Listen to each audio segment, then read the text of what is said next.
बिस्मिल्लाहिर्रहमानिर्रहीम। आज का हमारा टॉपिक होगा अस्पगोल के मतलब कि इसके फ़ायदे क्या हैं और मुख्तलिफ़ बीमारियों में इसको कैसे इस्तेमाल किया जाता है। तो वीडियो को आखिर तक देखते रहें और जिन लोगों ने अभी तक मेरा चैनल सब्सक्राइब नहीं किया वो मेरा चैनल भी सब्सक्राइब कर लें। एक फ़ायदा तो अस्पगोल का जो अब हम सब जानते हैं कि ये कब्ज़ में बहुत मुफीद है।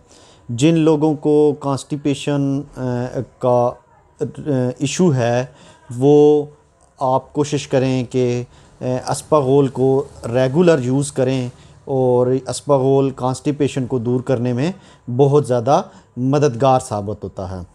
लेकिन अगर इसको कॉन्स्टिपेशन में गलत तरीके से इस्तेमाल किया जाए तो ये कॉन्स्टिपेशन यानी कब्ज़ को बढ़ा भी सकता है।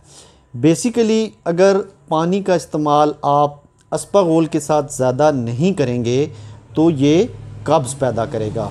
बहुत सारे मरीज़ मेरे क्लिनिक में आकर ये शिकायत करते हैं कि वो साल से अस्पगोल यूज़ कर रहे हैं फिर भी उन्हें कॉन्स्टिपेशन का मसला है और ये प्रॉब्लम हल नहीं हो रही, बल्कि कॉन्स्टिपेशन हो जाने की वजह से उन्हें पाइल्स या बवासीर भी हो गई है। तो उसकी वजह ये होती है कि वो अस्पगोल को गलत तरीके से इस्तेमाल करते हैं। अब आप इसको पानी में या दूध में बेसिकली जो इसके इस्तेमाल करने का तरीका है वो पानी या दूध में डालकर भिगो दें और कुछ घंटों के लिए उसको भिगा ही रहने दें। पानी या दूध अस्पगोल अपने अंदर सक कर ले और फिर उसके बाद आप इस्तेमाल करें। अगर आप खुश्क अस्पगोल इस्तेमाल करेंगे तो वो जाकर स्टमक की दीवारों से चिमटा रहेगा और कॉन्स्टिपेशन पैदा करेगा। और अगर आप भिगोकर जब अस्पगोल फूल जाए तो इस्तेमाल कर सकते हैं।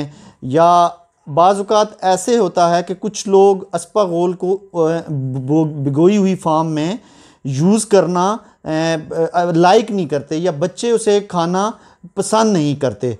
तो उसका बेस्ट तरीका ये है कि जब आप अस्पगोल यूज़ करें, बिलफर्ज़ आप खुश्क चम्मच में आप अस्पगोल खुश्क ही खा रहे हैं तो आपने एक गिलास पानी के साथ अस्पगोल को खाना है और उसके बाद फिर आपने ऊपर से एक गिलास और पानी का पीना है।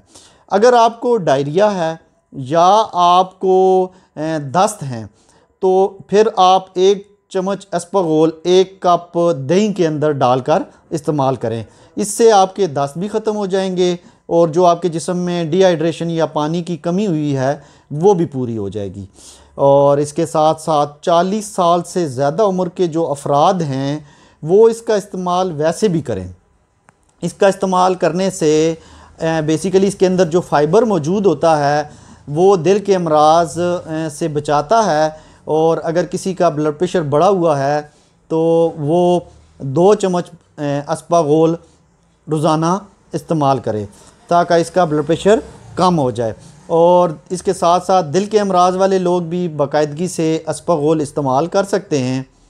फिर इसके बाद आते हैं जो शुगर के पेशेंट हैं तो वो भी अस्पगोल इस्तेमाल करें क्योंकि फ़ाइबर होने की वजह से जो शुगर है वो अस्पगोल रेगुलेट करता रहता है। इसके साथ साथ मोटापे ओबेसिटी के शिकार अफराद भी अस्पगोल इस्तेमाल कर सकते हैं क्योंकि अस्पगोल के खाने से आपको बेसिकली भूख नहीं लगेगी और आप ज़्यादा खाएंगे नहीं, तो इससे आपका मोटापा भी कम होगा।